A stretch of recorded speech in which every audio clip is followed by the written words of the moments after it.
আমরা অনেক সময় বুঝতেই পারি না যে আমরা যে কিরকির করি, খিটখিট করি বিভিন্ন বিষয়। ধরুন আপনি অফিসে গেলেন, অফিসে গিয়ে আপনার বেয়ারাটি আপনার জলের বোতলটা একটু এদিক থেকে ওদিকে রেখেছে, আপনি কিরকির করলেন। এটা আপনি একদিন করলেন, সেই বেয়ারিটি ভাবলো যে হ্যাঁ আমার তো ভুলই হয়েছে, আমি এটা করেছি, আমার তো বস এটা পছন্দ করে না, তাহলে আমার এটা করা উচিত হয়নি। সে ঠিক করে রাখলো। তারপরে হয়তো ফাইলটা আপনার মন মতো রাখা হয়নি, তাই জন্য আপনি তাকে গালাগালি করলেন। হ্যাঁ, ফাইলটা আপনি বাঁদিক থেকে ডান দিকে 1 ইঞ্চি সরিয়ে রাখলে আপনার কোনোই তাতে অসুবিধে হওয়ার কথা না, কিন্তু আপনাকে কিরকিরে হতেই হবে। বা ধরুন আপনি আপনার বাড়িতে কেউ বাসন মাজে, সে আসবে, আপনি প্রত্যেক দিন তার সাথে কিরকির করতে থাকবেন, কিটকিট করতে থাকবেন, কি না বাসনটা ভালো ধোয়া হয়নি, অমুক না তমুক না। বা সে ঘর মুছে যাচ্ছে, আপনি বলছেন ভালো হচ্ছে না, ভালো হচ্ছে না, ভালো হচ্ছে না। হ্যাঁ, বা আপনার রান্নার লোক যে রান্না করে আপনার জন্য, সেটা আপনার ওয়াইফ হতে পারে, কাজের বউ হতে পারে, বা কোনো হোটেল বা রেস্টুরেন্টে আপনি খেতে গেছেন, সেখানকার যে শেফ সে হতে পারে। আপনি এত কিটকিট করছেন, এইগুলোর কিন্তু পরিণাম খুব খারাপ। কীরকম আমি আপনাকে একটু ব্যাখ্যা করে বলি আপনাদেরকে, আমার দর্শক বন্ধুদের। আমার মনে হয় আমার দর্শক বন্ধুদের অনেকের এই ভিডিওটা খুব উপকারে লাগবে। আমরা এগুলো না জেনেই করি, আমরা যে খুব জ্ঞানত এগুলো করি তা না। ভাল লাগছে না, কিটকিট করতে শুরু করলাম। প্রথম বলছি, যে বেয়ারেটাকে আপনি প্রত্যেক দিন কিটকিট করছেন 1 ইঞ্চি ফাইল এদিক থেকে ওদিক রাখার জন্য, বা গ্লাসটা আপনার পছন্দসইভাবে রাখা হয়নি বলে, সে একদিন তার নিজের ভুল ভাববে, 2 দিন তার নিজের ভুল ভাববে, 3 দিনের দিন তার মধ্যে একটা ব্যাড এনার্জি সার্কুলেট হবে।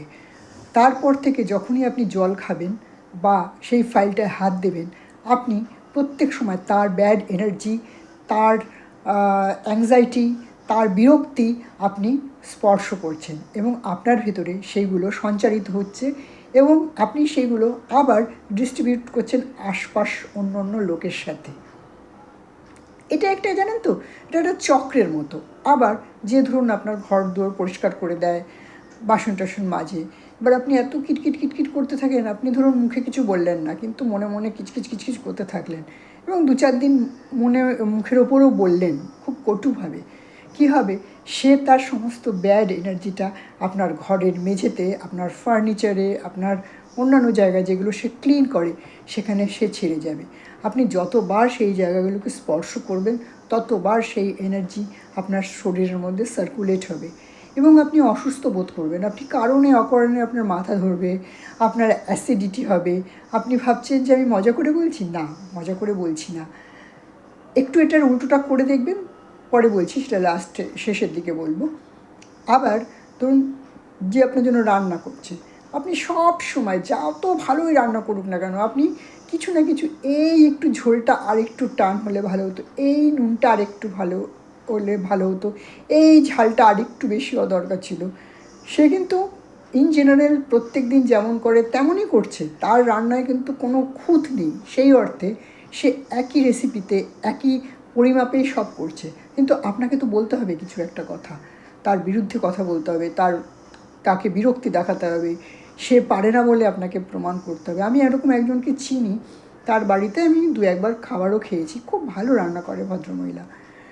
তার মেয়ে বলছে যে মা যতই ভালো রান্না করুক আন্টি, জানো তো বাবা কখনো ভালো বলবে না, বলবে এই একটু এরকম হলে ভালো হতো, এই একটু এরকম হলে হতো। কোনো দিন কোনো প্রশংসা নেই বাবার মুখে, বাবা শুধু সমালোচনাই করে, কিছু না। এতে কি হয়, এই যে রান্না করে, সে রান্না করার সময় তার একটা ব্যাড এনার্জি পুরোটা সেই খাবারের মধ্যে যাবে, কিছু করার নেই। আমরা মানুষ তো, আমরা তো অন্য কোনো জীব নই, আমরা তো মহাকাশ থেকে আসিনি, বা আমরা তো এলিয়ান না, বা অন্য কোনো প্রাণী নই।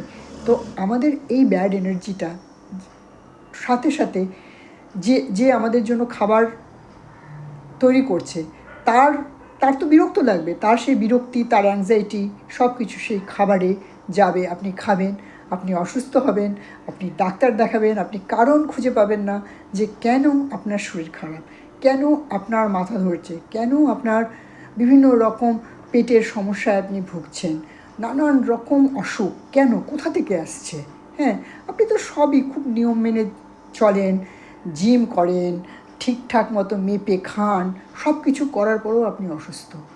আপনি তো খাচ্ছেন কি, আপনি খাচ্ছেন আপনার দেওয়া ব্যাড এনার্জিগুলো আপনার আশেপাশের লোকগুলোকে দিচ্ছেন, যেগুলো যারা নিত্য প্রয়োজনে নিত্যদিন আপনার প্রয়োজন মেটায়, এবং তাদের সেই ব্যাড এনার্জিগুলো আপনি খেয়ে আপনি অসুস্থ হচ্ছেন।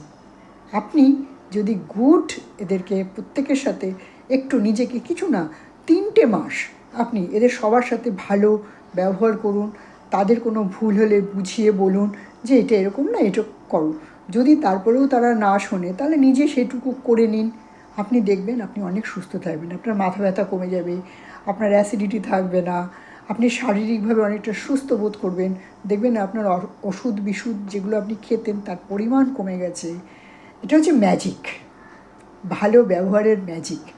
হ্যাঁ, গুড এনার্জির ম্যাজিক।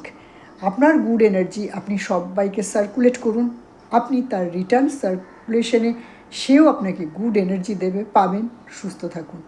বন্ধুরা, আমার দর্শক বন্ধুদের কাছে আমি অনুরোধ করব, অ্যাটলিস্ট 3টে মাস এই গুড এনার্জি নিয়ে নিজের ওপর নিজে কাজ করুন, দেখবেন জীবনটা কীরকম সুন্দর হয়ে উঠছে। আপনি দেখতে সুন্দর হয়ে যাবেন, আপনার শরীর সুস্থ থাকবে। হ্যাঁ, সত্যি বিশ্বাস করুন, আমি তো বিশ্বাস করি, আর আমি এইভাবেই চলি।